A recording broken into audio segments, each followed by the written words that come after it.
Bonjour à tous, bienvenue sur Only Agent Podcast numéro 113. Moi c'est Plax et vous nous voyez pour la première fois en vidéo. Je suis avec Niti et Thiergo. Comment vas-tu Thiergo ? La tête dans le cul, mais ça va. Très content pour ce premier épisode vidéo.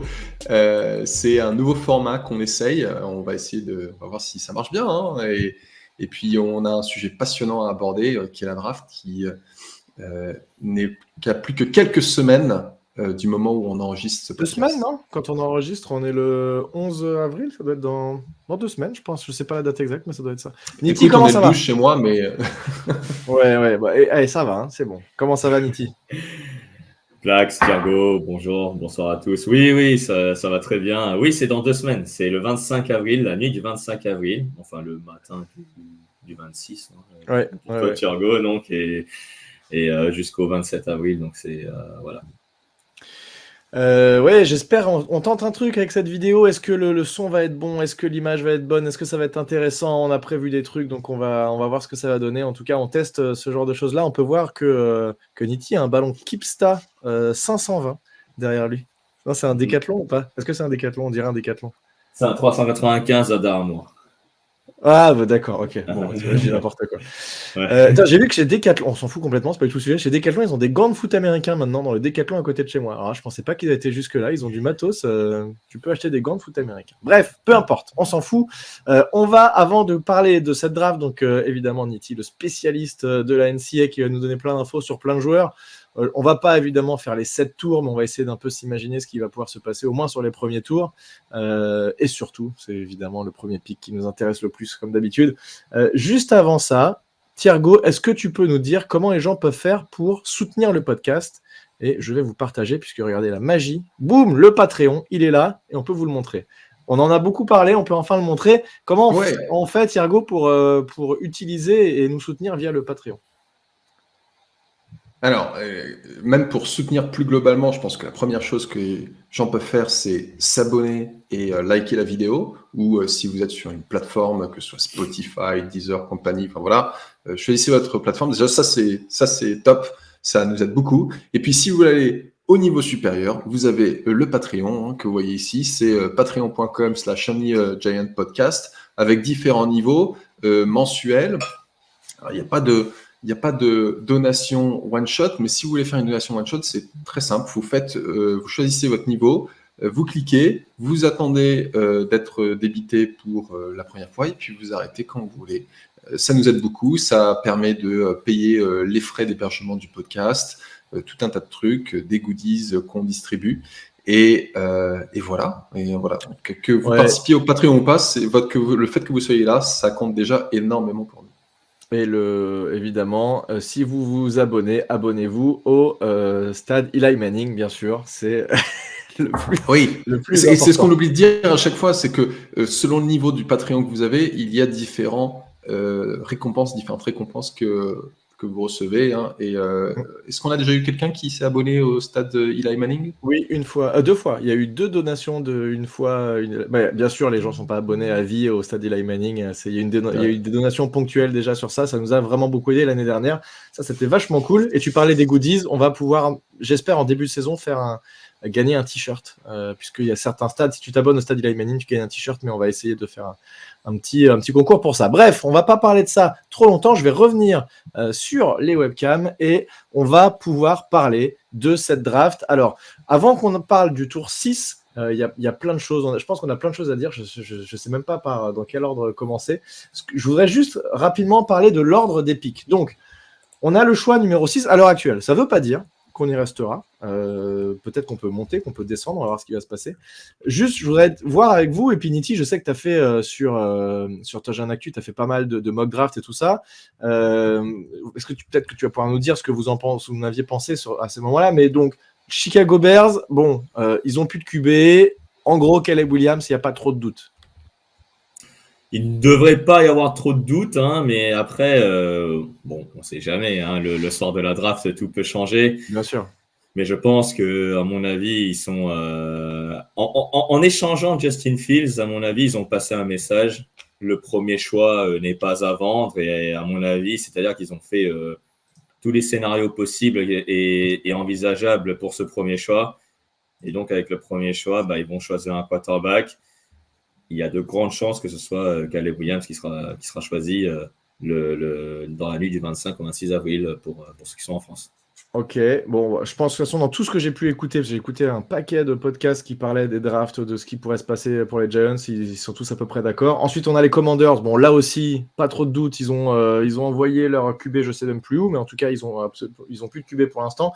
Donc, la même chose, là, c'est juste qu'on ne sait pas trop qui ils vont prendre. Il y a, on entend un peu de tout. On entend globalement deux choses. On entend Jayden Daniels, je pense que c'est ce que j'ai entendu le plus dans les différents podcasts que j'ai écoutés. Certains disent Drake May aussi.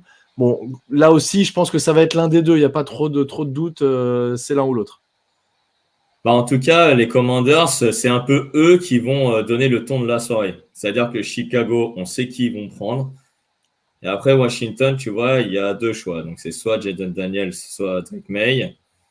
La tendance, là, serait vers Jayden Daniels. Mais pareil que Chicago, là aussi, là, il y a plus d'incertitude, on va dire. Parce que les Commanders, il y a... je pense que dans le front office, il y a certains qui sont plus en faveur de Drake May, car il présente un profil un peu plus moderne en tant que quarterback, notamment au niveau des lancers. Et tu as d'autres qui préfèrent Jayden Daniels pour le côté plus athlétique, qui pourrait faire tourner les têtes des coordinateurs défensifs. Donc, tu vois, c'est vraiment ce deuxième choix qui va peut-être dire « Ah, est-ce que là, avec ce choix-là, vas-y, je vais faire un échange pour aller plus haut, un échange pour aller plus bas. » Ouais, alors moi j'aurais mis plutôt le choix décisif juste derrière sur les Patriots qui ont un effectif. En fait, ils ont besoin d'un QB, évidemment, mais ils ont besoin beaucoup d'autres postes. Et le fait qu'ils aient beaucoup de besoins, est-ce que ce serait pas quelque chose qui pourrait les pousser à se dire, ok, on trade down, on n'est pas obligé de prendre un QB tout de suite, on va récupérer plus de picks, quitte à voir plus tard à ce qui tombe jusqu'à nous quand on va un peu plus loin, on sait jamais. Tu peux avoir, je sais pas, un Bonix ou voilà, ce genre de choses qui pourraient arriver jusqu'à toi et tu pourrais décider de faire quelque chose. Et on sait que y a nos copains des Vikings qui ont engrangé des picks et qui ont le pick 11 et 23, je crois, qui cherchent clairement à faire un move. S'il y en a bien un club qui est bien positionné pour tenter de passer devant nous pour récupérer un QB s'il y a besoin, c'est eux, puisque derrière on va avoir Cardinals Chargers, il n'y a pas besoin de QB, donc voilà. Mais je pense que ce que vont faire les Patriots va être assez décisif parce que c'est possible qu'on ait QB. C'est même peu importe en fait ce qui va se passer, il y a quand même de très grandes chances qu'on ait QB, mais est-ce que ça va être les Patriots ou est-ce que ça va être les Vikings qui passent devant nous? On pourrait très bien avoir les Patriots qui restent là parce que personne n'a réussi à leur faire une proposition intéressante et qui décident de partir sur autre chose que QB comme un receveur. Voilà, il y a aussi des très bons receveurs. De toute façon, quand on regarde les 10 premiers choix globalement, c'est presque que de l'attaque. Et dans toutes les mock drafts, c'est QB, receveur. Donc, en gros, c'est ça, hein, les premiers choix, il n'y a pas trop à part un Joe Alt qui peut arriver aussi, mais bon, globalement, c'est ça. Et ce que va faire les Patriots, pour moi, va être vraiment décisif et peut changer un peu tout le cours de la draft. Je pense que les Patriots sont probablement sur... excuse-moi, Letty. Ce que je veux dire, c'est que les Patriots, à mon avis, sont sûrement la clé de ce début de draft parce que je ne vois pas du tout les Commanders échanger leur pick avec les Giants. Parce qu'ils savent très bien que s'ils nous échangent le pick, on va prendre un QB qui vont devoir se taper 2 fois par an contre eux. Donc ça, ils ne le feront pas. Donc les Patriots, eux, en effet, ils vont probablement trade down s'ils ont une bonne offre. Mais l'avantage qu'ont les Giants par rapport aux Vikings, c'est que s'ils trade down avec les Giants, ils se retrouvent au pick 6, tandis qu'avec les Vikings, ils se retrouvent au pick 11. Et je ne sais pas si vous avez vu le commentaire de Joe Shane hier, qui en fait était apparemment une réunion de GM et a décidé de parler de sa stratégie de draft à un journaliste, alors que ce n'était pas du tout une interview obligatoire de la NFL. Alors, il faut faire attention à tout ce qui se dit maintenant. Il y a beaucoup de smoke screen. Mais en gros, il a dit, si les 4 QB partent dans les 4 premiers picks, on va prendre le deuxième meilleur joueur qui ne soit pas un QB. Parce qu'en fait, devant eux, ils ont c'est les Chargers, hein, si je ne dis pas de bêtises. Juste devant, voilà. Donc, ça veut dire que les Chargers vont prendre le premier meilleur joueur qui n'est pas un QB. Et donc, du coup, nous, on aurait le deuxième meilleur joueur. Ah non, Tout le monde se- tu as les Cardinals. Hein. Les Cardinals, c'est Harrison quasiment sûr. Enfin, il n'y a pas trop de doute, à mon avis, si Harrison tombe jusqu'à eux et si les Patriots ne font pas une dinguerie en allant le chercher, à mon avis, ils le prennent. Je crois que Non, là, il y a... mais après, c'est ce que dit Thiergo, en fait. C'est que Arizona, en fait, c'est bon. Est-ce que c'est quasi sûr qu'ils vont prendre un receveur comme Marvin Harrison Jr.? Ça, c'est pas sûr aussi, tu vois. Non, pas sûr, bien sûr. Rien n'est sûr. Mais par exemple, et il le dit très bien, Thiergo, et tu le dis très bien aussi, c'est que New England, en fait, a les clés de la première soirée aussi. C'est pour ça que je disais que Washington, ça dépend du quarterback qu'ils vont prendre, tu vois. Si ils prennent un Jaden Daniels ou un Drake May, New England peut-être ne vont pas descendre, tu vois. Et justement, Arizona, vu qu'ils ne vont pas descendre, en fait, dans les deux cas, on est avantagé vu qu'on a le 6e choix. Et c'est pour ça que je te rejoins, Ouais, je suis 100% d'accord aussi. Sur le fait qu'on est au 6e choix. Ouais, si tu veux échanger, le 6, il a Voilà. beaucoup plus de valeur que le 11 et 20. Enfin, est-ce que 11 plus 23, ça a plus de valeur que 6? Je pense pas, mais pour une équipe comme les Patriots qui a besoin d'accumuler des pics, bah, tu as quand même deux choix du premier tour, Alors, c'est quand même pas mal. Nous, je sais pas ce qu'on pourrait mettre derrière. Est-ce qu'on est prêt à mettre... Typiquement, si on veut passer de 6 à 3, qu'est-ce que ça peut coûter pour une équipe comme nous? Est-ce que ça nous coûte le ça 6 nous coûtera plus un choix encore un de 2025, je pense. Ah, mais de quel tour? Ouais. Bah, je pense 2e ou 3e, au moins un des deux. Ah, pas premier, d'accord, ok. On va pas premier. On va pas, on va dire, donner un premier tour 2025 quand même pour un 3e choix. J'espère pas. Là, ce serait très cher payé quand même. Ouais. Ce serait cher. Et donc, c'est pour ça que. Alors, Minnesota a des arguments. Le 2 premiers tours, c'est quand même pas négligeable. Mais New England a déjà 9 choix. Hein. Ah oui, donc, ça fait beaucoup. Ouais. C'est beaucoup déjà. Donc, voilà. Ouais. Et donc, à mon avis, alors New England, ça dépend vraiment des Commanders. C'est pour ça que je dis que les Commanders vont donner le ton de la soirée. Et après, on verra si New England ou une autre équipe, on ne sait jamais, Denver ou Las Vegas pourrait nous passer devant. Ouais, mais ce sera cher payé. C'est aussi, pareil, c'est des équipes qui, Las Vegas, ils sont sous un nouveau régime. Est-ce que tu as envie d'aller prendre ton QB tout de suite? Bon, j'en sais rien. Ça leur coûte très cher de monter. Thiergo, tu voulais ajouter quelque chose? Juste, Thiergo, tu as un tout petit décalage par rapport à nous. C'est pour ça que je te donne la parole, parce que sinon, tu as un petit décalage.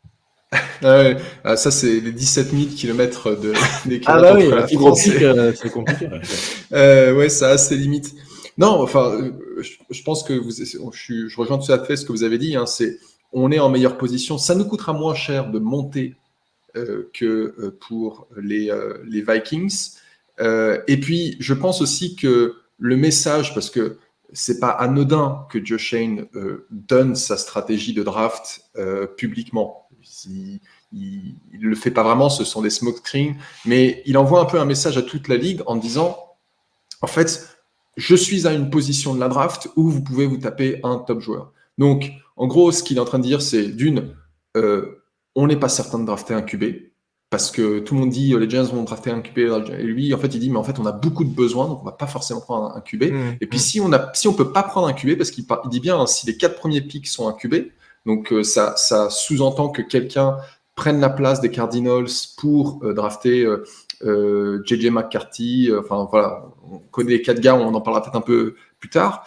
Il dit moi je suis en très bonne position pour prendre un très bon joueur. Donc ça sous-entend aussi peut-être je suis ouvert à des propositions pour trade down. Les Giants pourraient aussi se dire vu que je peux pas avoir de QB à cette draft, je préfère descendre dans la draft un peu plus bas et récupérer plus de capital de draft. Ouais, et j'écoutais, tu disais, on sait pas trop ce qu'il va faire, il dit des choses, mais c'est du smokery et tout ça. Une des grandes satisfactions quand même qu'on peut avoir, c'est que enfin, on sait pas ce que les Giants vont faire, alors qu'avec Gettleman, les mecs, ils arrivaient avec une pancarte. Tout le monde savait. Saquon Barkley en numéro 2. C'était terrible. Il y a le fameux truc aussi, j'écoutais tout à l'heure, ils en parlaient dans un podcast que j'écoutais, ils disaient, tout le monde savait qu'en fait, les Giants voulaient Davante Smith, c'est pour ça que les Eagles nous ont pour le récupérer juste devant nous. Voilà, donc là, on est quand même à un autre niveau, et on va dire que ça joue dans la cour des grands, alors que Gettleman, c'était quand même un petit peu rigolo, même s'il a eu de la chance sur un Dexter Lawrence ou sur un Andrew Thomas. Bon, globalement, c'était quand même un petit peu moins sympa.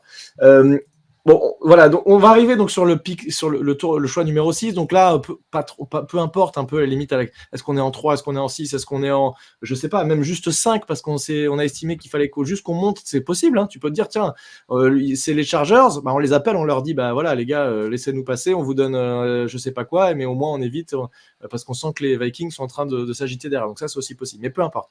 Si on parle maintenant des joueurs, Niti, je commence par toi. Bon, moi, à mon avis, c'est wide receiver ou QB. Je crois que dans tous les cas, quoi qu'il se passe, ce sera l'un des deux. Qu'est-ce que toi, tu vois comme scénario? Alors, je sais, si je dis pas de bêtises, je crois que tu es un assez grand fan de Drake May. Il me semble que c'était un de tes QB préférés. Si on prend un receveur, lequel tu voudrais? Et si on prend un QB, lequel tu voudrais? Voilà, qu'est-ce qui ferait que tu sortirais de cette draft content? En estimant que Caleb Williams est pas dispo, évidemment. Oh bah, je vais pas changer mon opinion. Hein. Si on monte pour Drake May. On doit monter pour lui parce que moi, je suis quasi certain à 80% que les Commanders vont prendre Daniels. Ouais, c'est ce que tout le monde dit aussi. Je suis d'accord. J'ai entendu beaucoup ça. Ouais. Je pense que, alors à mon avis, soit ils font de l'intox pour prendre Drake May, tu vois, on sait jamais. Comme ça, il y aura peut-être des Minnesota Vikings qui vont peut-être prendre Jaden Daniels, mais pas sûr que Kevin O'Connell soit convaincu par le joueur de LSU. Après, voilà, ça c'est mon préféré et je pense que je vais en rester là. Je vais pas développer plus. Je vais dire mon opinion par exemple sur JJ McCarthy. Il y a trop de, on va dire, de points négatifs pour me dire, ouais, ce joueur-là, on doit le prendre dès le 4e choix, par exemple. Tu vois, JJ McCarthy est peut-être un bon joueur, mais ce sera un choix à la Daniel Jones, par exemple, celui qu'on avait eu en 2019, et je pense que tout le monde. Tu penses que c'est pas un upgrade par rapport à Daniel Jones? Peut-être pas dès la première année. Mais peut-être, mais la deuxième année, peut-être que si, on sait jamais. Mais tu vois, c'est un joueur qui n'a pas montré un échantillon universitaire très fourni pour me dire, c'est un joueur qui va être un franchise player, tu vois, parce que. Mais c'est un quarterback de système, c'est ce que j'ai beaucoup entendu. Oui, c'est un quarterback de système. Oui. Et je pense que parce que si tu regardes, il a d'avoir quelques soucis de vision. Hein. Bah, je sais pas. Tu regardes ses stats, 22 TD, 4 interceptions l'année dernière. Il a l'air de quand même, je sais pas, au niveau fumble, où est-ce qu'il en est. Il a l'air de quand même prendre assez soin du ballon. Il a l'air d'être plutôt intelligent. Et là, juste pour vous rappeler, les deux QB que les Giants ont le plus vus, c'est JJ McCarthy et Drake May. Alors, ils ont vu évidemment d'autres QB. Ils ont fait plus que leur due diligence sur beaucoup de QB. Ils ont vu Penix apparemment. De ce qui se dit, c'est que les Giants pourraient être très intéressés aussi pour un Penix, voir s'il tombe jusqu'au 2e tour avec le pick 47, pourquoi pas. Mais les deux qui ont l'air d'être le plus envisageable pour les Giants restent McCarthy et Drake May. Donc, c'est clairement ce qui serait le plus possible. Pour terminer sur JJ McCarthy, effectivement, vu l'échantillon que j'ai vu en tout cas en NCAA, c'est un vrai quarterback de système. Il avait un système bien en place à Michigan et il a pu faire ses lancers. Mais moi, effectivement, ce que j'ai remarqué, et Thiergo l'a très bien dit, c'est effectivement la lecture. La première lecture n'est souvent pas très bonne et la précision sur les lancers longs, malheureusement, c'est ce qu'on voit avec Daniel Jones aujourd'hui. Après, il peut s'améliorer effectivement dans beaucoup de situations. Mais le problème, c'est que l'échantillon, il est encore plus faible. Après, le potentiel peut être énorme. Ça, c'est vrai. Ouais. Mais par contre, voilà. Moi, ce que j'ai quand même vu sur McCarthy, c'est quand déjà, il est très bon pour s'échapper de la poche, pour improviser et pour garder toujours le visage, regarder au loin et pas juste comme Daniel Jones le fait trop souvent de « bon, c'est mort, j'ai commencé à courir, c'est terminé, je vais y aller avec mes jambes ». Il va plus regarder, essayer de trouver une solution. Et quand tu regardes ses highlights, tu as des actions, mec, où il sort de la poche, il évite 3 mecs, tu sais pas comment, il est quand même athlétique, il est quand même balèze, il a quand même un physique assez important, et il arrive à trouver des passes, sans parler de la fameuse action où il te fait une réception improbable et il arrive à la lancer sur un trick play, celle-là, elle est assez incroyable. Mais globalement, niveau vision, je sais pas. Je pense qu'à l'heure actuelle, c'est encore un joueur qu'il faut développer, mais j'ai l'impression qu'il séduit de plus en plus d'équipes en NFL, et sa cote a fait que de monter récemment, on entend parler de plus en plus. C'est ce qu'on disait dans les podcasts. Ouais. Ce qui m'inquiète pour McCarthy, c'est que, en effet, il a un très bon physique. Il a un bras qui a l'air d'être quand même assez puissant pour envoyer dans le milieu du terrain et sur les côtés. Et il envoie en fait dans des fenêtres de tir qui sont extrêmement étroites. C'est ça ce qui est le plus important chez lui.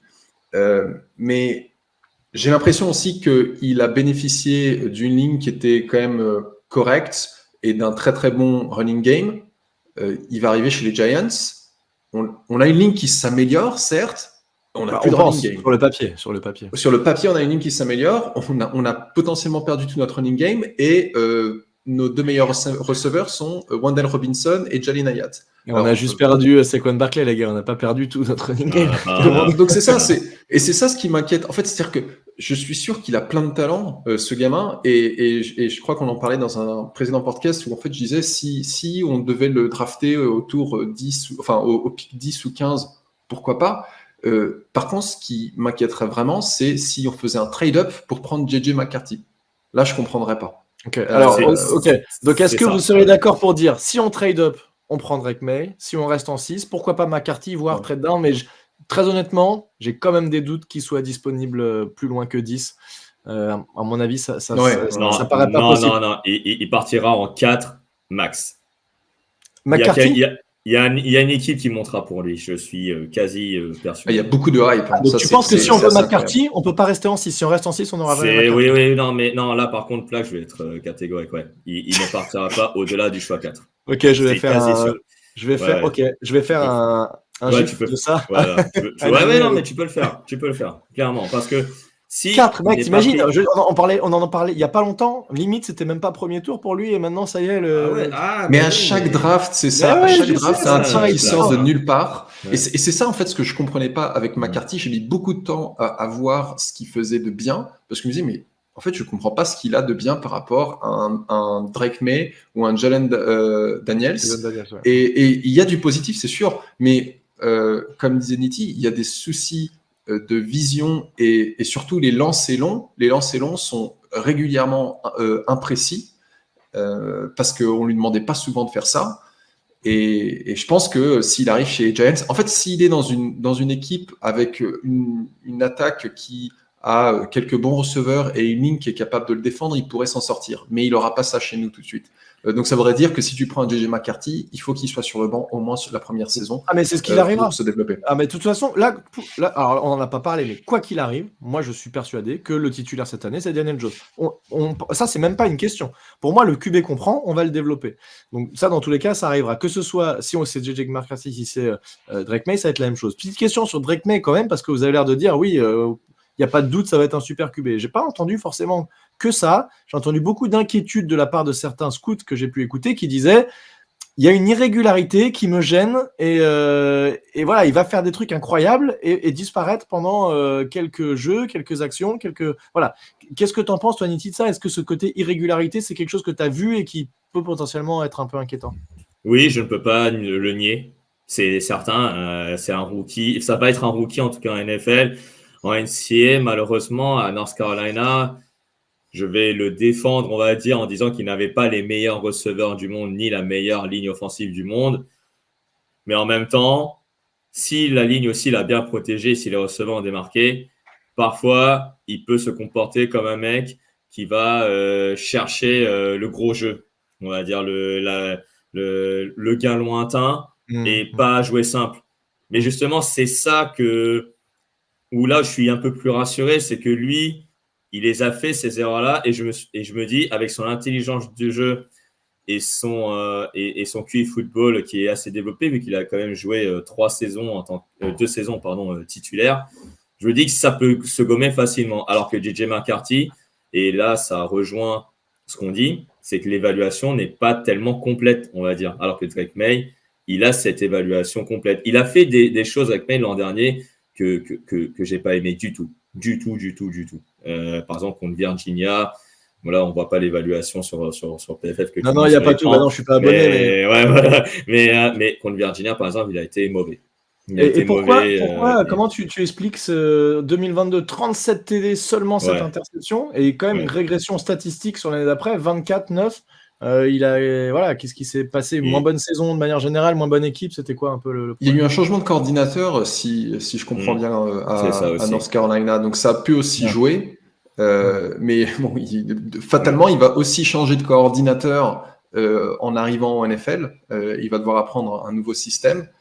Et c'est peut-être l'un des avantages qu'a McCarthy par rapport à un Drake May, c'est que McCarthy, en ayant joué pour Harbaugh, a joué dans une attaque NFL. Donc, et peut-être un peu plus NFL ready que Drake May. Qu'est-ce qui fait ce problème? Moi, ce que j'ai beaucoup entendu sur Drake May, c'est le jeu de jambes. Et d'ailleurs, c'est marrant parce que moi, personnellement, tu me demandes d'évaluer un jeu de jambes, je te dis, je sais pas. Mais regarde un Patrick Mahomes, regarde le jeu de jambes d'un Patrick Mahomes, regarde ensuite le jeu de jambes d'un Drake May, c'est n'importe quoi. Drake May, en fait, il sautille dans tous les sens. Et tous les analystes NFL, et d'ailleurs sur YouTube, on trouve de très très bons trucs avec JT O'Sullivan, QB School, ou même Kurt Warner qui fait des analyses vidéo, ils te disent, en fait, quand ton jeu de jambes est irrégulier comme ça, tes passes vont être imprécises. Et donc, il a lancé des passes qui étaient complètement à côté de la plaque, alors que c'était censé être des passes faciles. Ouais, c'est ce que j'ai entendu, ça. Ouais. Voilà. Mais on a l'air de dire que c'est quelque chose que tu peux coacher. En fait, et c'est d'ailleurs ce qui, je rejoins un Nitti sur la préférence de Drake May par rapport à McCarthy, c'est que, à mon avis, tu peux coacher un jeu de jambes. Par contre, coacher une vision, c'est peut-être beaucoup plus difficile. Et on l'a vu avec Daniel Jones. Ça fait 5 ans qu'on essaie de lui coacher une bonne vision. Bon, il y a eu aussi beaucoup de coordinateurs offensifs différents. Mais aujourd'hui encore, Daniel Jones loupe des grosses opportunités parce qu'il est trop inquiet par le rush, il court.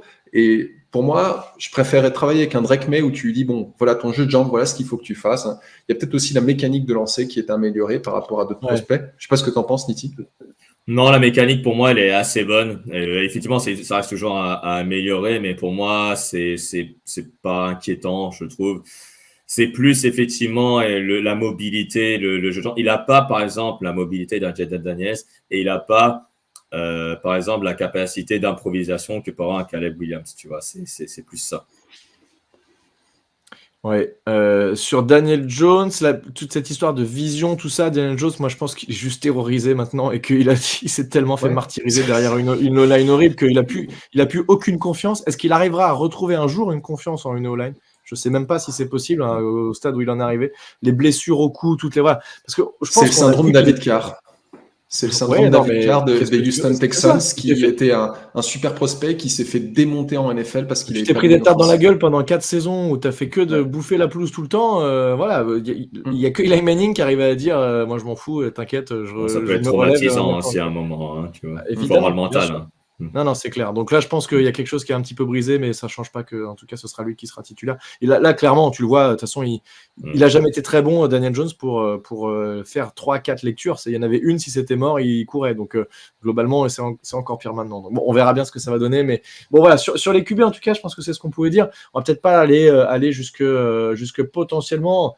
Les deux suivants, en tout cas, quand je regarde tout ce que j'ai entendu, quand je regarde PFF, quand je regarde tous les big boards, c'est toujours pareil, c'est Bonix et Michael Penix qui sont deuxième. De toute façon, si tu regardes les notes PFF, en gros, tu as ces 6-là. Donc, tu en as 4, tu en as 2 qui arrivent juste derrière, et le reste, derrière, c'est beaucoup plus loin. Tu as Spencer Rattler qui avait été dans la série quarterback, je ne sais plus ce que c'était le nom. Apprenti quarterback, en français. Voilà, les jeunes de lycée, etc., qui étaient un peu la resta du truc, machin. Donc, voilà, qui a pas été à la hauteur de ce qui était attendu de lui. Voilà, donc tu as quand même d'autres QB qui sont derrière. De toute façon, il y a de quoi faire, mais c'est vrai que les deux potentiellement qui pourraient peut-être tomber un peu plus loin si on décide de prendre un receveur au tour numéro 1, ce serait Bonix ou Michael Penix. Michael Penix qui s'est beaucoup blessé, mais qui a l'air quand même d'intéresser les Giants. Et de ce que j'ai entendu, ils ont quand même bien scouté. Question à vous deux. Je vais commencer par toi, Thiergo. Est-ce que si on décide de prendre un QB, est-ce que tu fais confiance à Daboll et Joe Shane pour prendre le bon QB? C'est marrant parce que j'anticipais la fin de ta question et c'était pas à ça ce que je pensais. Pour prendre le bon QB, écoute, je leur fais certainement plus confiance qu'à Gettleman parce qu'on en a déjà parlé dans des épisodes précédents. C'est avec Joe Shane, il y a un process, il y a une méthode et même si on attend encore de voir les fruits des premiers pics de Josh Allen. On commence à le voir avec Kayvon Thibodeau, mais avec Evan Neal, c'est pas ça. Là, sur QB, on est sur un poste différent, c'est quand même assez important. Oui, et j'espère pour eux qu'en fait, ils vont faire le bon choix parce que ils sont aussi à la 3e année et si ça marche pas, ils risquent de perdre tous les deux leur job. Josh Allen peut-être un peu moins que Brian Daboll. Moi, la question que je pensais que tu allais poser, c'est est-ce que je pense qu'ils peuvent former le QB? Et à cette réponse, c'est un oui définitif. Ouais, c'est un peu dans le même sens. Hein. Est-ce qu'ils prennent le d'accord. bon qu'ils arriveront à former? Ça va un peu ensemble, je suis assez d'accord. Non, bon, et en fait, pourquoi je dis oui, c'est parce qu'il suffit de regarder l'expérience Tommy DeVito. Tommy DeVito, on ne l'a pas laissé lancer sur son premier match. On nous a dit oui, non, mais c'était le game plan de ne pas lancer contre les Jets. C'est quand même un truc de ouf. On n'a vraiment pas lancé. Le mec, il a lancé 0 ballon pendant un match entier. Je crois qu'il a, si je me souviens bien, il a même un yardage négatif sur les 2 passes qu'il a fait.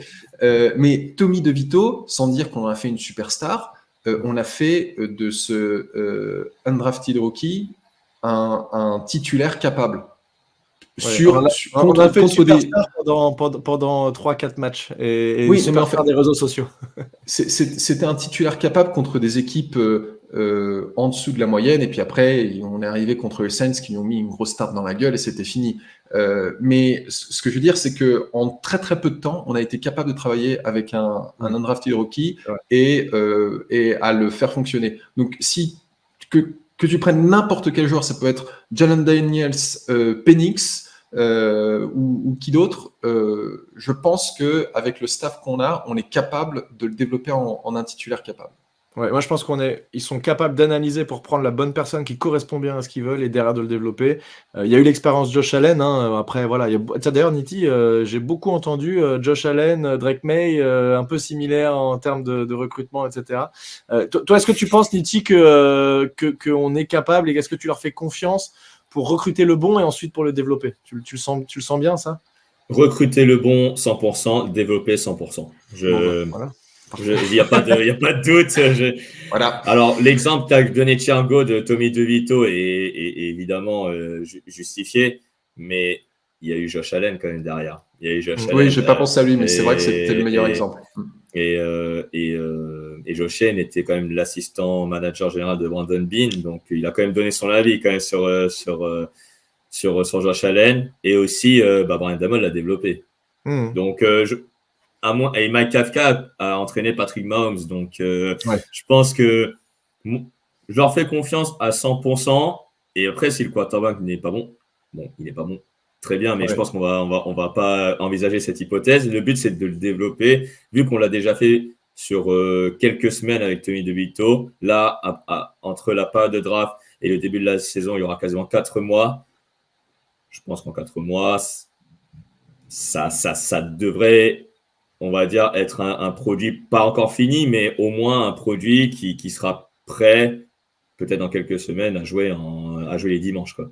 Ouais, moi je pense que si on fait jouer un QB rookie, ce sera mi-saison max, où ça s'est vraiment mal passé, il y a eu des blessures, Daniel Jones est encore blessé au cou, quelque chose qui est tout à fait possible. Hein, et Drew Lock, c'est 100% possible.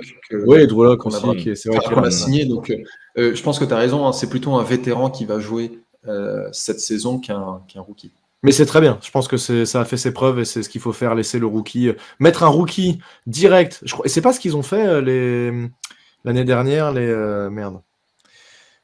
Panthers, ils n'ont pas mis direct leur QB premier match. Si, première semaine, capitaine, titulaire, oui. Après, ça se trouve, les Texans ont fait la même chose et pour le coup, ça si, les Texans ont fait la même chose. C'était pareil. Capitaine. Et première semaine, il a brillé. Bryce Young, c'était pas le cas, mais en même temps, il n'a pas été aidé non plus. Donc il faut l'aider aussi. Hein. Ça, c'est autre chose. Hein. Mais par contre, vous avez dit des choses très intéressantes. Rappelons-nous quand même, à ce stade du podcast, que tous les joueurs qu'on voit, ils ont l'air quand on en parle, ils vont tous devenir des superstars. Évidemment que et je pense dans les 4 qu'on a dit, les 4 QB qui ont l'air d'être les plus intéressants, s'il y en a 50% qui deviennent des QB titulaires à vie et des vrais franchise quarterbacks, c'est déjà beaucoup. Donc il y en a qui vont se planter là-dedans. On espère que ça va pas être nous, Mais tous les ans, on se rappelle de Josh Rosen. Josh Rosen, incroyable, machin, c'est super, il va être trop fort et tout ça. Ah ouais. Et combien de QB Je on disait ils vont être incroyables, c'est des QB générationnels. Les mecs étaient nuls à chier au bout de 6 matchs. On a vu qu'ils ne donneraient jamais rien. Alors même si c'est toujours un petit peu tôt pour en parler, mais les mecs ont fini par mourir dans une équipe. Josh Rosen, il a fait une saison, il a été trade direct pour un autre quarterback derrière. Donc voilà, c'est juste rappelons-nous que, alors déjà, nous, avec notre vision de ce qu'on voit à la télé, on a déjà peu d'infos. Les équipes, elles en ont un peu plus que nous et ils arrivent quand même à se tromper. Donc voilà, gardons la tête froide et rappelons-nous quand même que c'est très très probable de se planter. Et si tu regardes, je me suis amusé à prendre des drafts il y a quelques années. Il y a des noms, mais tu les as jamais vus en fait, quasiment. Soit les mecs ont quasiment jamais joué ou même pas QB, c'est pour tous les postes. Donc voilà, c'est juste. C'est la différence entre. Ouais, c'est la différence entre l'université et la NFL. Tu as des gars qui brillent parce qu'en fait, ils affrontent tout un tas de gars qui n'iront jamais au niveau professionnel. Ouais. Et puis après, ils arrivent en NFL où en fait tout le monde est super fort. Et là, ce qu'ils étaient capables de faire en NCAA ne se traduit pas en NFL. Et ouais, c'est toujours marrant de. Moi, ça me fait toujours rigoler quand on nous dit ah ouais, lui, c'est sûr, c'est un Hall of Famer. Ouais. Caleb Williams pourrait être un bust complet. Bien sûr. Et d'ailleurs, il y a des gens qui disent les Chicago Bears ont un passif extrêmement négatif quand il s'agit de prendre un quarterback et de s'en occuper. Donc voilà, Andrew Luck, si vous vous rappelez, a été un excellent joueur. Tout le monde lui prévoyait une carrière monumentale. Il a fait un très bon début de carrière et puis après il s'est arrêté à cause des blessures et on a été privé d'un énorme talent. Robert Griffin III, qui me fait un peu penser à Jalen Daniels. Pareil, a dû s'arrêter à cause des blessures parce que il s'est fait démonter en NFL et n'était pas capable de faire la même chose. Tous ces joueurs-là, Jalen Daniels, ce que j'ai entendu aussi, c'est le mec court un peu, tu vois. Il va pas se coucher au premier truc, il va gagner des yards, il va faire des choses. C'est typiquement le genre de mec qui peut se faire péter sur une action. Il veut gagner les yards en trop et malheureusement, tu n'as pas un gabarit linebacker. Et le seul quarterback qui avait un gabarit linebacker, c'était Dante Culpepper à l'époque. Je ne sais pas si vous vous souvenez de lui. Ou Ben Roethlisberger. Ben Roethlisberger, voilà. Le mec, bon, il faisait le poids de O-line, donc ça va, tu vois. Mais, bon, alors, si on va dire que, je sais pas, ça s'est mal passé, ça s'est mal goupillé. Les quarterbacks qu'on aimait bien, puisque je pense que de toute façon, les Giants ne visent pas les 4 quarterbacks. Il y en a forcément qui préfèrent. Et si jamais il y en a un qui tombe à eux et qui c'est pas le bon, ils iront pas. Ils vont pas forcer le destin. En tout cas, c'est ce que j'espère de la part de Joe Schoen. Donc, on est tous d'accord pour dire wide receiver et le deuxième choix, le plus logique. Surtout qu'il y en a 3 qui seront des Hall of Famer. Là, Thiergo, ça paraît évident. Donc, on a Marvin, je partageais l'écran, on a Marvin Harrison Jr., on a Malik Nabers, on a Rome Odunze. Ils ont des profils très différents. Est-ce que tu peux nous en dire un petit peu plus, Niti, sur ces 3 receveurs peut-être, et lequel, toi, tu préférerais? Bon, il y a une espèce de consensus sur Marvin Harrison. Est-ce que toi, tu es d'accord avec ça? Est-ce que tu peux nous en dire un peu plus? Marvin Harrison Jr., les 2 dernières saisons universitaires, c'était le meilleur receveur. Le meilleur receveur des 3. Voilà. Déjà, la saison dernière, c'était une boucherie. Voilà, clairement, hein, on va pas se mentir. Cette année, un peu moins, parce que déjà, il n'avait pas un quarterback comme CJ Stroud, par exemple, qui lui lançait le ballon. Mais il a réussi à faire le même nombre de touchdowns que tu vois ici, 14, donc, avec un quarterback moyen. Donc, c'est un joueur, il a marqué playmaker sur son front. Voilà. Et les yards, c'est quasiment pareil, 1200. Et les yards, c'est aussi quasiment pareil. Sachant que moi, j'ai vu un seul match, j'étais aux États-Unis pour le boulot à ce moment-là, j'ai regardé un seul match, le mec, il a mis 4 TD, il est sorti pour le dernier carton parce que ça servait à rien. Donc, il y a ça aussi à prendre en compte. Je pense que s'il restait sur le terrain, il me disait des stats encore plus violentes. Voilà, donc, alors, il a pas. Le seul inconvénient de Marvin Harrison Jr., c'est le processus de draft. Il n'a fait aucun test. Est-ce que c'est inquiétant, ça? Pourquoi il a fait ça? Eh ben, tu sais quoi? Pour certaines équipes, c'est inquiétant. Pour d'autres qui ont une connaissance quand même du niveau NCAA, peut-être avec leur expérience dans le recrutement dans certaines équipes, non. Parce qu'après, ils vont le prendre. Ils vont forcément le prendre. Il ne sortira pas du top 5. Marvin Harrison Jr., je pense, à mon avis. Vu qu'on est en 6, si il est encore dispo, si les Giants sont des recruteurs qui sont spécialistes NCAA et qui disent Marvin Harrison Jr., il a fait des matchs de ouf, on s'en fout qu'il n'a fait aucun test lors des tests, on va dire, NFL, on le prend. On le prendra. Ouais. Donc, voilà. Marvin Harrison Jr., c'est un joueur qui Après, en termes de profil, voilà, vous l'avez sans doute lu, les tracés, les mains notamment, c'est surtout la séparation. Moi, j'ai jamais vu un receveur faire une capacité de séparation aussi énorme que lui. C'est assez prodigieux à ce niveau-là. Ok. Malik Nabers, j'ai beaucoup entendu sur sa vitesse des défenseurs qui commencent l'action à 10 yards de Malik Nabers. Il arrive quand même à leur mettre 5 yards dans la tête. Est-ce que c'est vraiment ce qu'est ce joueur, très rapide et capable aussi de se démarquer? Oui, je confirme. Malik Nabers, c'est un joueur qui a le meilleur premier pas. C'est-à-dire que s'il est défendu par un cornerback qui va le presser très près, il le battra, clairement, avec son premier pas de fou. Après, effectivement, là où il a progressé, c'est vraiment la séparation. Parce que ce n'était pas vraiment son cas l'an dernier. Et surtout, c'est une vraie menace en yards après réception. C'est-à-dire que lorsqu'il va attraper le ballon en possession, il est capable de casser 2 ou 3 plaquages.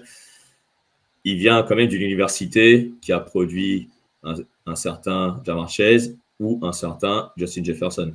Ou un certain Odell Beckham. Ou un certain Odell Beckham Jr. pour parler de notre équipe, c'est vrai. Et Malik Nabers, il est typiquement dans cette veine. Dans les mock drafts, on le voit souvent atterrir chez nous. Et je ne serais pas surpris que les Giants le prennent vu qu'il est disponible. Parce qu'on a besoin d'un receveur numéro 1. Il est assez grand. En fait, il a aussi un contrôle du corps qui est assez exceptionnel. Peut-être meilleur que Marvin Harrison Jr. de ce point de vue-là. Et effectivement, ça paraît, en tout cas, je crois qu'en pourcentage de mock draft, c'est celui qui arrive le plus souvent chez nous. Rome Odunze, qui a un profil un petit peu différent, qui lui est plus physique, plus bourrin, qui va gagner du yard after catch et qui lui aussi a des très bonnes mains. Enfin, là, on parle quand même de 3 receveurs qui sont les 3 excellents. Hein. C'est vraiment le 3 top de là à dire que, t'imagines, dans toutes les mock drafts, et tout le monde est d'accord pour dire que c'est QB et après ces 3 receveurs les meilleurs de tous les joueurs disponibles en NCS, c'est quand même un truc de ouf d'avoir 3 receveurs à ce niveau-là. Rome Odunze, comment tu le vois par rapport aux autres? Un cran en dessous. J'ai écouté certains qui disaient qu'ils le voyaient au moins aussi bon que Marvin Harrison. Hein. Il y en a certains qui le voient comme ça. Oh, je ne pense pas, moi. Il est encore un peu en dessous. En tout cas, à l'heure où je parle aujourd'hui, peut-être qu'il sera meilleur en NFL que Marvin Harrison Jr. Enfin, de toute façon, c'est possible. Hein. Et c'est largement possible. Romeo Odunze, je l'ai vraiment découvert l'an dernier. C'est-à-dire vraiment dans la saison 2022. Et il a vraiment fait une saison énorme avec Washington. Il faut dire aussi à Washington, il avait un trio de receveurs qui était incroyable. Il y a Jalen McMillan et Jalen Polk à ses côtés. Et lui, c'était le meilleur. Vu que c'est le meilleur des 3, vu que Michael Penix Jr., donc le quarterback de Washington que tu as cité, avait un certain choix pour lui lancer le ballon, c'est quand même lui qui a fait les meilleures statistiques. Il n'y a qu'à voir ce qu'il a fait en 2023. 1639 yards, c'est un truc de malade. 1639 yards en comptant les playoffs, c'est assez impressionnant. Là où il a un peu loupé la fin de saison, c'est la finale universitaire contre mais tout le monde a un peu raté, le Penix aussi. Voilà, Penix aussi. Voilà, ça peut arriver. Mais Romeo Odunze, il est un peu plus grand que Marvin Harrison Jr. Moi, ce que j'aime beaucoup, c'est vraiment la capacité, peut-être meilleure que Marvin Harrison Jr., peut-être meilleure que Malik Nabers, à localiser le ballon. Le ballon et s'ajuster. La capacité d'ajustement, c'est super important, surtout en NFL aujourd'hui. Et il est capable de ça. Il a des mains assez sûres. Voilà. Par contre, il peut avoir peut-être des petits moments de concentration un peu défaillants. Mais Romeo Odunze, je m'inquiète pas, surtout lorsqu'on cherche un grand, physique, qui résiste à certains plaquages, 1 ou 2 plaquages. Un vrai receveur extérieur, quoi. Voilà, exactement. Un vrai receveur extérieur. Il jouera dans le sol peut-être dès la première année, mais ce sera un receveur extérieur en NFL. Est-ce que tu as un avis, Thiergo, sur ces 3 receveurs? Si tu devais en choisir un, qu'est-ce que tu as pu voir un peu de ces joueurs-là, toi? Alors, j'ai pour tout dire, très très peu regardé les receveurs parce que je me suis surtout concentré sur les quarterbacks. Généralement, je regarde absolument pas les prospects avant la draft parce que moi, j'ai abandonné cette idée. En fait, mon petit cœur ne supporte pas de m'attacher émotionnellement à un prospect et de le voir partir ailleurs. Donc, mais là, j'ai fait l'effort parce que ça faisait très longtemps qu'on n'était pas en position de drafter un quarterback. La dernière fois que je l'avais fait, c'était pour Daniel Jones. En 2019. C'est ça. 19. Mais de ce que nous dit Nitti, Déjà, il y a un truc pour Marvin Harrison qu'on n'a pas cité, et pour ceux qui sont un peu nouveaux dans la NFL, c'est que Marvin Harrison Jr., c'est Junior parce que son père, Marvin Harrison, était en NFL avec Peyton Manning, donc c'était il n'y a quand même pas si longtemps que ça. Et c'était un receveur exceptionnel, l'un des meilleurs receveurs de la NFL en son temps. Donc, il a un pédigré qui est absolument incroyable. Et c'est peut-être pour ça qu'il y a eu cette stratégie de dire on ne fait aucun test, on se base que sur le game tape, parce que la NFL... C'est déjà suffisant. Hein. Il y a déjà eu suffisamment en vidéo pour juger. Voilà. Et la NFL, c'est un petit milieu. Tu peux être sûr que y a des gens qui parlent à son père, qui parlent en fait à ses coachs. Enfin, ça, c'est le job de toutes les équipes. Donc, j'ai pas trop d'inquiétude sur le fait qu'il n'ait pas fait de combine ou de pro day. Très bien. Pour les deux autres joueurs, selon la description du profil qu'a donné Nitti, j'aime beaucoup celui de Romeo Odunze, qui m'a l'air plus complémentaire de ce qu'on a actuellement chez les Giants. Je veux bien croire que Mike Nabers soit au-dessus d'Odunze en termes de talent, mais c'est ce côté bourrin physique qui, à mon avis, pourrait être complémentaire à un Jalin Hyatt qui, lui, c'est que de la vitesse. Et puis, en fait, tu as ce qu'on appelle le possession receiver de l'autre côté, qui, lui, va être capable de se battre un peu avec des cornerbacks et des safety. Ouais. Effectivement, si on regarde, alors je vais vous repartager juste le big board PFF là pour regarder. Donc, les deux autres joueurs que j'ai entendu qui pourraient peut-être intéresser les Giants éventuellement avec le pick 6. C'est toujours bizarre de dire pick 6, le choix numéro 6. Ce serait Joe Alt, le tackle qui est un besoin forcément des Giants. Quand on dit tackle, est-ce que tu as envie de renforcer la ligne chez les Giants ? Bah oui, évidemment, tu ne vas pas dire non. Donc potentiellement, ça pourrait le faire. Ou Brock Bowers aussi, le tight end, on en parle beaucoup. Est-ce qu'on a vraiment envie d'aller là-dessus ? Moi, je ne suis pas sûr. La question que je vais vous poser là, juste pour finir sur ce premier tour, quel choix on ferait ? Pas forcément un joueur, mais peut-être une position. Quel serait le choix qui vous ferait criser si jamais là vous voyez là demain pick numéro 6 les Giants choisissent, bam, et là on vous dit le non et ça vous rend fou. Lequel ou quelle position en particulier vous diriez ça c'était vraiment de la connerie. Thiergo, on commence par toi. Est-ce que typiquement un tight end Brock Bowers là tu te dirais apparemment il a l'air vraiment fort, mais est-ce que ça serait pas un petit peu gâché ? Oui, ça pourrait être un petit peu gâché. Encore une fois, je n'ai pas du tout regardé ce gars, donc j'ai entendu dire beaucoup de choses positives sur lui. Après, vu la situation actuelle des Giants, avec Darren Waller qui est en train de dire peut-être que je vais prendre ma retraite et puis je ne vais pas vous donner ma réponse avant la draft parce qu'il me faut plus de temps. Je crois qu'il a parlé du 12 juin. Ça pourrait fait chier parce qu'on a quand même pris un 3e tour pour lui. Hein. Si vraiment il se casse, c'était vraiment raté cette décision d'aller le chercher. Ouais, mais bon, en même temps, quand on l'a tradé, Darren Waller, on s'est dit c'est top, vu son contrat, on peut le couper dès la 2e saison si c'était complètement nul. Donc nous, on était prêts à s'en séparer dès la 2e saison si on n'en tirait pas ce qu'on voulait. Et à cause des blessures, tant chez Waller que chez les QB, on a le sentiment qu'on n'a pas pu profiter de ce joueur, donc ce serait intéressant de l'avoir pour une 2e saison. Et pour revenir à Brock Bowers, je ne pense pas que ce soit forcément une bonne idée de prendre un tight end juste parce qu'on a peur de perdre Darren Waller. C'est pas le poste le plus important. Si c'est un Joe Alt, apparemment aussi il est exceptionnel, mais est-ce que ça ne fait pas justement un peu de doublon avec Andrew Thomas et aussi on a comment il s'appelle, Evan Neal de l'autre côté sur lequel on est en train de travailler. J'ai vu d'ailleurs un graphe qui m'a fait rire un peu jaune, c'est où tu vois en fait le capital investi par les équipes en ligne offensive et le talent. Et en fait, tu as les Giants qui sont tout seuls en mode on a investi plus que tout le monde ces dernières années en ligne offensive. Fou, ça, quand même. Et le niveau est nullissime. Donc, je pense pas que la réponse, à part Andrew Thomas, mais tout ça pour dire que je ne pense pas que la réponse soit de drafter un autre lineman. La réponse, elle est clairement au niveau du coaching. J'ai dit ça pendant toute la saison, bordel. Merde. Hein.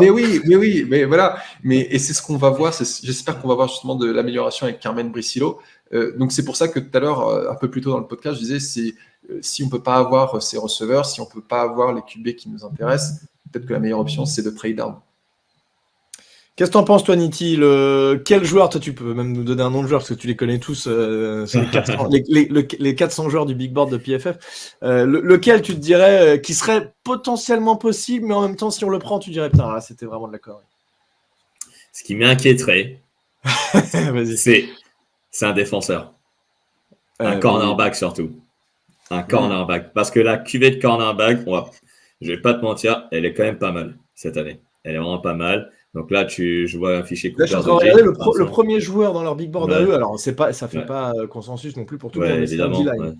Derrière, tu as Cooper, Dejean, Dejin, je sais pas comment on le dit. Mais bon, est-ce qu'en français on le dit lui, il a eu des problèmes de blessure. Alors, tout exactement. Et en plus, c'est un cornerback blanc, si je dis pas de bêtises, qui est pas arrivé depuis 4000 ans à peu près.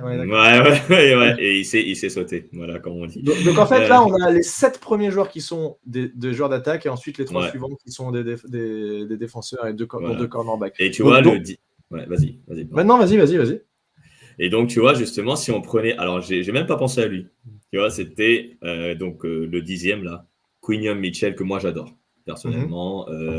Mais si on le prend en 6, tu vois, là, je poserais la question. Mais surtout que là, pour le coup, vraiment, autant tu ne draftes pas pour les besoins, tu prends le meilleur joueur disponible. Mais là, quand même, on a quand même une défense qui a beaucoup plus de joueurs de qualité que notre attaque. Donc, c'est juste pas possible. À mon avis, ce serait. Je suis totalement d'accord. Et de toute façon, tous les fans des Giants, peut-être novices qui soient, diront on a une meilleure défense qu'une attaque. Tu vois, on va pas se mentir. Si on prenait un cornerback sur Quinion Mitchell ou donc Tom Arnold, ça m'étonnerait beaucoup. Parce qu'en fait, tu sais pourquoi ? Parce qu'on n'a qu'un seul choix du premier tour. Et ce choix, il faut le valoriser, mais de fou. C'est pas comme par exemple les Seahawks qui avaient misé sur un cornerback en 5e choix. Ils avaient un autre choix du premier tour. C'est pas pareil. Donc, si on prenait un joueur défensif... L'année dernière, Witherspoon, c'est ça ou c'était Witherspoon, exactement, 5e choix. Et ensuite, Jackson Smith-Njigba. Qui nous a mis une misère, d'ailleurs. Exactement. Alors que Smith-Njigba Le 20e choix, Smith-Njigba. Et le 5e, donc, Devon Witherspoon, qui nous a mis une misère. Comme dit parce que Smith-Njigba, il n'a pas fait une saison incroyable ou alors j'ai raté? Non, il n'a pas fait une saison incroyable, mais l'an prochain, il faut le surveiller. Okay. Je le Parce que je me souviens que tu l'aimais beaucoup l'année dernière. Ah, je l'aime énormément. Et du coup, si on prend Brock Bowers, tu serais deg, tu te dirais allez, pourquoi pas ou... Non, je serais pas dégoûté. Je serais peut-être un peu en désaccord avec Thiago, mais pas forcément sur la totalité. C'est-à-dire en fait que Tayen peut-être n'est pas forcément un besoin, mais finalement, si Darren Waller prend sa retraite, mais qu'on a son remplaçant, pourquoi pas? Tu vois, donc je serais pas déçu. Ce sera pas mon choix préféré non plus, mais je serais pas déçu, tu vois. Mais tu te pars pas en déprime après non. Mais par exemple, si on prend un joueur défensif, ça me déprimerait de fou. Ouais, non, ça pour le coup, 100%. Aller vers de la défense, ce serait, je pense, une erreur. Voilà. On arrive quasiment, putain, ça va avancer vachement vite, on a déjà 52 minutes de recording. Si on passe, juste pour aller rapidement maintenant sur les tours 2 et 3, donc on va se projeter un tout petit peu plus loin. Alors évidemment, ça va dépendre de ce qu'on a pris avant. Scénario rapide. On a pris un receveur, on a pris Malik Nabers. Quel quarterback tu pourrais voir en deuxième tour qui serait encore disponible potentiellement en 47? Un Penix, ça te semble possible de l'avoir en 47 ou est-ce que des équipes comme les Raiders, comme les Broncos, qui ont peut-être un peu moins de capital pour monter, pourraient tenter le coup avant nous et auquel cas il ne nous resterait pas forcément d'options viables au deuxième tour? Ouais, je suis en train de regarder un peu le tableau. Denver n'a pas de deuxième tour. Donc, je pense que Denver, tu peux mettre de côté. Las Vegas, par contre, ils sont devant nous. Non, mais avec leur premier tour, je parle. Si au premier tour, pardon, avec le premier tour. S'ils ont pris un Penix, je sais pas, ils tentent un Penix parce que pourquoi pas? Après, tout peut se passer. Oui, pourquoi pas. Ils pourraient le prendre dès le 12e ou le 13e choix, Bonix ou Michael Penix Jr. Ça sera. En tout cas, alors ma question plutôt, si je la reformule, est-ce que prendre un Penix en deuxième tour avec le choix 47 pourrait être un bon test et se dire allez, on tente un truc avec ce joueur-là? Oui. C'est pas surpayé, en tout cas. Non, c'est pas surpayé. Il vaut un deuxième tour. T'as rien à perdre. Je veux dire, si le mec fait rien, c'était qu'un deuxième tour, quoi. Donc ça se tente. Le seul bémol que je vois pour Michael Penix Jr., c'est juste le potentiel. Parce qu'en fait, on sait ce qu'on a déjà avec lui. C'est-à-dire, on sait ses points forts, on sait ses points faibles. Toi, Thiergo, tu allais chercher un quarterback où on tente un truc, tu vois, un petit pari sur un quarterback avec le choix 47. J'ai l'impression que c'est du... Enfin, t'as pas grand-chose à perdre et si ça marche, bah, t'es très content d'avoir eu ton quarterback avec un choix du deuxième tour. Qu'est-ce que t'en penses? Ouais, mais alors tu dis c'est qu'un deuxième tour. Pour moi, un deuxième tour, ça a quand même de la valeur. À partir du troisième tour, je suis un peu plus là. Non, bien sûr, mais ce que je veux dire, c'est que tu peux avoir quand même des très très bons joueurs au deuxième tour, tandis que c'est plus facile de se dire ça à partir du troisième tour. Ouais, bon, c'était qu'un troisième tour, c'est pas très grave. Bon, mais un Penix, il sera pas là au troisième tour, ça c'est sûr à 100%. Non, si tu l'as non, encore non, au mais 47, il sera pas là la fois d'après, ça c'est sûr. Mais en fait, moi, pour être tout à fait honnête, ce qui m'inquiète le plus avec Michael Penix, ce sont les blessures. Bien sûr, hein, bah, oui. Et donc, en fait, même au deuxième tour, il ne m'intéresse pas. Après, je dis, parce ça peut que, être Bonix, hein, j'ai dit Penix, mais ça peut être Bonix aussi. C'est plus dans la vision du truc. Est-ce que aller prendre un Alors, quarterback et tenter un truc au deuxième tour, c'était ça que je voulais dire. Bonix, je ne l'ai pas du tout regardé, mais j'ai entendu dire qu'il ne lançait que des screens. C'est Ah ce bon. que j'ai à Oregon, ce qui Je n'est pas te très confirme. rassurant. Je te Et confirme. d'ailleurs, il y a quelqu'un sur Twitter qui a fait une horreur, qui a osé mettre Bonix en maillot des Giants et il porte le numéro 10. Et je dis, mais en fait, quand tu es fan des Giants, tu mets aucun joueur avec le numéro 10. Le numéro 10, c'est Eli Manning, un point, c'est tout. Donc, bien entendu, si on prend Bonix, il n'aura pas le numéro 10, c'est pas du tout le sujet. Mais ce que je veux dire, c'est que apparemment, Bonix, il passerait pas la fin du premier tour ou le milieu du deuxième tour, donc il serait de toute manière non disponible. Penix, comme dit Nitti, bon, il a 6 ans en NCAA, donc on sait très bien ce qu'il propose, tant dans le positif que dans le négatif, mais ce qui est surtout inquiétant, ce sont les blessures, même s'il a passé 2 dernières saisons sans se blesser. Je crois qu'il s'est blessé au bras où il lance, enfin il est gaucher, au bras où il lance, et puis à l'autre bras, et puis enfin bon bref, il s'est tout fait. Donc, je connais pas les autres prospects qui seraient disponibles au deuxième tour et encore moins au troisième, mais pour moi, si on loupe un QB au premier tour, je préfère pas du tout en drafter et laisser ça pour 2025.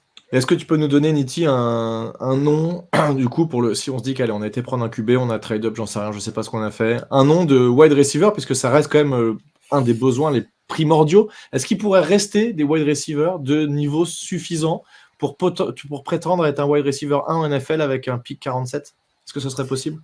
J'en ai beaucoup. Au deuxième tour, j'en ai énormément. Ah oui. Alors, tu peux avoir des profils hyper vifs, comme Ladd McConkey de Georgia ou Troy Franklin d'Oregon. Tiens, ils sont là les deux. Ouais. Voilà, j'ai même pas eu. Hein. Ladd McConkey, c'est un joueur qui était blessé l'an dernier, hein, donc c'est pour ça que les stats ne sont pas trop effectivement. Mais l'an dernier, il a été énorme. Troy Franklin, beaucoup plus de production déjà. Ah oui, bah, c'est normal avec Bonix et donc la capacité à lancer aussi. Et en faisant que des screens, hein, Thiergo, c'est pas mal comme 1300 yards. Après, Franklin, c'était un joueur qui avait beaucoup de vitesse, hein, donc c'est vraiment ça qui fait qu'il est vraiment un joueur éligible au deuxième tour. Et pour être en enseignement 1, il faut qu'il progresse de manière physique. En termes de muscles, quoi. Il peut devenir vraiment notre Plaxico Burress peut-être du futur si ça se produit. Moi, il est vraiment grand. La dernière fois qu'on a dit ça, on s'en est un peu mordu les doigts. Pourquoi c'était qui? Kenny Golladay. Mais là, c'est un joueur jeune, donc là, on peut se mouiller, on va dire. C'est vrai. Après, moi, j'aime beaucoup l'autre receveur de Washington qui est Jalen Polk. Qui peut vraiment être dispo au deuxième tour. Et si c'est lui qu'on prend à la place de Romeo Odunze, je dirais pas non. Ok. Keon Coleman, ça te plaît comme receveur? Pas trop. C'est parce qu'il est grand et c'est un mini Kenny Golladay, justement, lui. Ah merde, putain, on va tout comparer à Kenny Golladay maintenant. En fait, l'avantage qu'il a, il est hyper grand. Il est athlétique. Mais la capacité de séparation et la vitesse, c'est le premier pas qu'il a pour se séparer du défenseur. Non, merci. Ok, bon, comme ça, c'est dit. Moi, je vous le dis, hein, ma vision du truc, c'est QB receveur ou receveur QB pour les 2 premiers tours. Je pense très fortement qu'on va aller dans cette direction-là, l'un ou l'autre. Si on finit sur ça, sur le 3e tour, qu'est-ce qu'on pourrait aller chercher au 3e tour? Alors là, le besoin qui me vient le plus, c'est t'as soit D-line, soit cornerback. Il y a un cornerback. Attends, j'avais fait une mock draft, je me souviens plus du nom du gars.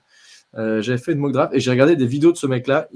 Il m'a plu, mais typiquement le genre de cornerback que j'adore, Kyrie Jackson, qui était disponible, qui est un cornerback man-to-man, grand physique, balèze. Lui, j'ai regardé sa lettre, j'ai dit, wow, ok, je veux ce mec dans mon équipe. Est-ce que juste tu peux nous dire 2 mots sur ce mec-là, Nitti, et qu'est-ce que toi tu pourrais voir avec le 3e tour? Ouais, Kerry Jackson, c'est un cornerback qui présente des qualités physiques et un prototype qui peut être titulaire à l'extérieur. Vu qu'il est grand et qu'il sait jouer avec le receveur. Kerry Jackson, après, c'est un joueur extrêmement athlétique. Voilà, c'est un joueur qui va suivre le joueur. Après, Kerry Je l'ai vu Jackson, aller plaquer les coureurs aussi. Aller voilà, il est passer derrière capable. le bloqueur pour aller le plaquer le running et tout. C'était assez impressionnant. Voilà, donc après, il a justement, le plaquage, t'en parles. C'est là où je mets un doute, tu vois. Donc, Ok. ouais, en fait, il a plus tendance à plonger qu'à finir. Donc, il est capable effectivement d'être très important sur la course parce que c'est un joueur qui va. Je vais me répéter, mais il est vraiment physique. C'est vraiment un joueur physique. Après, son problème à Kerry Jackson, un autre problème, c'est qu'il c'est pas un playmaker. C'est pas un joueur qui va te faire des interceptions, tu vois, de fou. Donc, c'est un cornerback extérieur dans le prototype. Mais pour faire la production, il faut qu'il s'améliore dans les mains, dans la détente, dans le timing, on va dire, pour déranger le receveur, pour faire des passes défendues. Et qu'est-ce que tu verrais du coup avec ce choix du 3e tour qui pourrait être pertinent pour nous? Défense plutôt, attaque? Quel joueur là t'aurais en tête? 1 ou 2 joueurs qui te viennent en tête? Alors, moi j'ai un cornerback également, comment il s'appelle? C'est DJ James, plutôt dans le slot, tu vois, pour comme ça, on peut laisser un autre cornerback qu'on avait drafté, Trey Hawkins, se développer. Et après, attends, là, c'est un peu de tête là où je suis en train de chercher. Après, pourquoi pas un linebacker pour faire de la rotation à Micah McFadden et à Bobby Okereke. Voilà, donc alors, lui, il sera pas dispo, je pense, au 3e tour, je crois 70. J'adore, c'est Junior Colson de Michigan, mais je pense qu'il sera pas dispo. S'il est dispo, il faut le prendre. Je suis quasi sûr que ce sera un futur capitaine de défense. Et sinon, je pensais à comment il s'appelle dans ces 2 têtes, hein, mais sinon j'en ai pas d'autres là qui me vient à l'esprit. Sinon c'est Cedric Gray, le linebacker de North Carolina. Il est un peu petit, donc c'est un mec qui va aller au charbon, mais il est un peu petit pour un linebacker. C'est-à-dire qu'il n'a pas vraiment les dimensions NFL pour devenir un pur linebacker, middle linebacker numéro 1. C'est vrai que c'est rare de voir des très bons linebackers NFL qui sont pas très bons. Mais c'est un joueur mais c'est un joueur qui sait couvrir et qui va au charbon, quoi. Voilà. Il faut juste qu'il s'améliore dans la technique au plaquage, c'est tout. En général, c'est un peu des bœufs quand même. Toi, Thiergo, tu verrais quoi toi comme joueur? Qu'est-ce qui te ferait plaisir juste en termes de poste, où tu verrais un intérêt vraiment d'aller quand même à chercher assez haut? Faut pas me demander les noms, moi déjà. Si j'en connais 5, c'est très bien. Mais non, j'allais demander à Nitti si il y avait des defensive tackles qui pouvaient être intéressants en 2e ou 3e tour, parce que on a quand même un passif chez les Giants de drafter des defensive tackles. On les trouve bien. En fait, on a quelqu'un dans notre scouting team qui fait très bien son job et qui est capable de repérer du talent. Qui tu verrais si on devait aller vers ce poste? En defensive tackle, déjà, en premier tour, tu en as 2 sûrs qui vont sortir. C'est Jerzyn Newton et Byron Murphy de Sagan, le joueur de Texas. Moi, si j'en ai un, il faut le prendre immédiatement s'il est dispo au 3e tour. C'est Maason Smith, le joueur de LSU. Il est jeune, il est massif. Et s'il est seulement évalué qu'au 3e tour, voire 2e tour, c'est parce que malheureusement, lors de la saison 2022, il s'est fait les croisés. Et en 2023, il n'a pas forcément eu une production énorme. Il n'a pas forcément été, on va dire, à son avantage, notamment lorsqu'il était doublé. Mais lorsqu'il rentrera en NFL, s'il arrive à se débarrasser de son pépin physique qu'il avait, c'est un joueur qui peut être monstrueux. Il fait 6'6". Alors, c'est le plus grand de tous ceux que j'ai vus là sur le big board. Il est en rank. Attends, je vais vous le passer. Il est 148 sur le big board. Et il a 6'6", c'est le seul. Bon, ils sont tous gigantesques. Ils font tous. Lui, 6'1", c'est le plus petit. 6-2, Ouais, Mekhi Wingo, donc son 6-3, 6-2. coéquipier à LSU, ouais. Alors, celui que j'ai entendu parler, moi, c'est lui. Je le connais pas du tout. J'ai jamais vu C'est le match Montréal avec lui, Sweat. mais Alors là, en ce apparemment, moment, il est aussi un peu. Alors là, en ce moment, il est en train de faire l'actualité, mais dans le mauvais sens, là. Ah Montréal merde. Sweat, là, Ah parce non, qu'il c'est s'est fou. fait arrêter Bon, bah voilà, super. avec D'accord. de la consommation d'alcool dans le sang. Oh là là. Ah bah alors ça, c'est sûr. Ah bah c'est sûr qu'il sera jamais chez nous. Ah bah là, avec Ouais. Josh Allen, jamais il viendra chez nous. Ça, c'est clair. Aucun doute là-dessus. Bon bah écoute, ok, très bien. Mais il est massif, Montréal Sweat, sinon. Il est massif. Ouais, Quoi. ouais. Non, mais les défensifs tackles, là, je suis en train de regarder, ils font tous 6-1 minimum. Mais Mason Smith, c'est vraiment le potentiel. On mise dessus, c'est un pari limite. Au troisième tour, c'est un pari. Ouais, mais Donc, ça peut se faire. moi, C'est vrai que je suis d'accord avec Thiergo, on est plutôt bon pour aller recruter des D-line qui sont de bonne qualité. Bon, voilà, on arrive à la fin. Qu'est-ce que si là je devais vous demander un prono, allez, je vais vous demander juste un truc, pas de me donner le nom du joueur, mais de me donner la position de vos joueurs que vous voyez en 1, 2 et 3.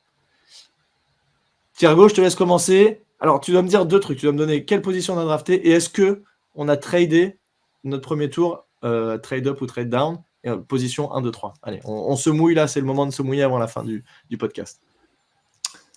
Ou est-ce qu'on reste en 6 bien sagement et on attend de voir ce qui tombe à nous? Ouais, je vais dire trade down. Voilà. Ah oui. C'est le sentiment du moment. Pendant longtemps, je pensais ouais, on va trade up, mais avec tout ce qui se dit, je me dis en fait, on va trade down, pas très très loin. Post, aucune idée. Mais si on trade down, pourquoi pas allez, vu qu'on a parlé de certains defensive tackles au premier tour qui étaient pas mal, pourquoi pas defensive tackle Elle me déprime ta draft, receveur au deuxième tour et DB linebacker au troisième tour. Ok. Mais sachant que quand je dis trade down, je ne sais pas vraiment quelle va être la compensation. Ça se trouve, on va voir peut-être un peu plus de deuxième tour. Mais ouais, bien sûr, voilà. Donc, voilà. Histoire de faire un prono un peu original, trade down, defensive tackle, receveur, DB. Ok. Niti, tu dis, il va dire trade up, Drake May. Ah, moi j'adore. J'avais déjà dit sur les réseaux sociaux. Hein, de toute façon, tu connais mon avis dessus. Tu sais quoi, à mon avis, on va rien faire. On va rester là. Voilà, on va rester là. Je suis un conservateur là pour le coup. C'est-à-dire que je me mouille pas. Et par contre, pour les choix, donc receveur, en 6e choix. Ouais, si on reste au 6, le receveur, c'est ce qui est le plus logique, je pense. Ouais, voilà. 47e, effectivement, je verrais bien un defensive tackle. Ok. Voilà. Et en 70, peut-être encore un receveur ou alors un linebacker. Mais je vois pas cornerback, par exemple, parce que cornerback, la QV, elle est pas mal, donc ça peut se trouver en 4e, 5e tour. Ouais. Ok. Bon. Moi, alors, pour pas dire comme vous, moi, je vais vous dire trade up, QB, wide receiver, cornerback. De toute façon, moi, je vois wide receiver. On va pas avoir de deuxième tour si on trade up, par contre. Non, on n'aura pas de deuxième tour l'année prochaine, pas cette année. Moi, je pense pas que cette année, il trade le deuxième tour de cette année. S'il trade up, d'un choix ou de 2-3 choix, et il donne le premier de cette année et le deuxième de l'année prochaine. Non, mais tu sais, on n'a que 6 choix. Hein.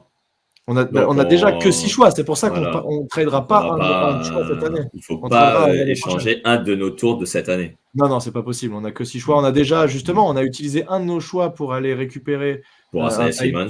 Pour Isaiah Simmons et un de nos choix pour aller récupérer le tight end des Raiders. Darren Waller.